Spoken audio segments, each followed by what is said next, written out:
الراجل الكبير أيوة. بيشوف ايه مميزات في البنت الصغيره وبيروح يجري عشان يرتبط بيها؟ ان هي بتعيشه حاله كان نفسه يعيشها وهو صغير وما لقاهاش. هي ايه بتيجي تديله الحاله دي. تمام. واحده صغيره تديني بقى ايه دلع وتديني مش عارف ايه والحاجات دي كلها. طب ممكن يعني واحده في سنه تدلع وتديله اهتمام لما تيجي من الصغيره رندا بتبقى ايوه أحلى. ايه بقى احلى ليه؟ احلى ليه؟ انا عايزه اعرف هم بيفكروا ازاي. بص هي لما بتيجي من واحده صغيره اصغر منه بالسن كتير بتديله هو حاجه اسمها الصبوه. انا صبي، انا ما عنديش 50 سنه، لا ده انا عندي 20.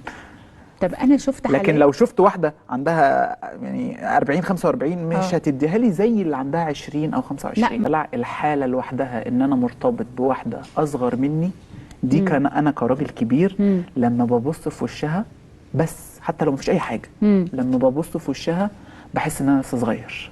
طب تفتكر في رجاله بتبقى عاوزه تثبت حاجه بالعلاقه دي للمجتمع؟ طبعا طبعا، حاجه رسالات ما قايمه اصلا القصه دي كلها يا رندا على نواقص عنده. فانا اعرف ناس كتير بيدور على الصغيره الصغيره اللي ما اتجوزتش قبل كده او اتجوزت قبل كده بس صح. ليه؟ عشان ياخد الحته دي. انا ما بكبرش، انا كل أنا واحده ست تتمناني، انا لسه صغير، انا ماشي. شايفه التفكير عامل ازاي؟ تفكير لسه بدري قوي عليه. ايه ده انت صغير قوي. الجميل في الحياه يا رندا عيش سنك. انت 20 عيش 20، انت 30 عيش 30، 50 عيش 50. يلجأ لايه الراجل اللي بيخاف من السن؟ بقى بيلجأ لايه؟ يخاف جدا من الشعر الابيض. مع انه والله العظيم الستات بتحب الشعر الابيض. ماشي. في ناس كده اعرفها.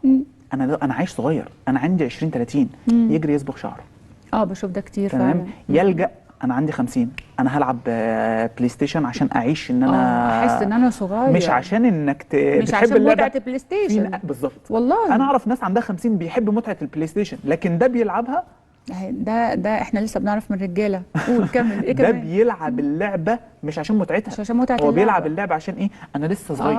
عشان يحس ان هو صغير. طب اقول لك على حاجه كمان. بيكذب في سنه. تصدق انا شفت ده. يكذب في سنه، يبقى عنده 50 انا عندي 35 37 38 لو زياده قوي. بيخبي السن، مش عايز يعني في رجاله بتخبي سنها زي الستات. بالظبط. ده راجل هيبقى احنا نعرف ان ده راجل مش عاوز يحس بالكبر. بالظبط. عشان ايه؟ وهقولها تاني. عشان نواقص عنده ما اتعوضتش او في حاله عدم رضا عن حياته.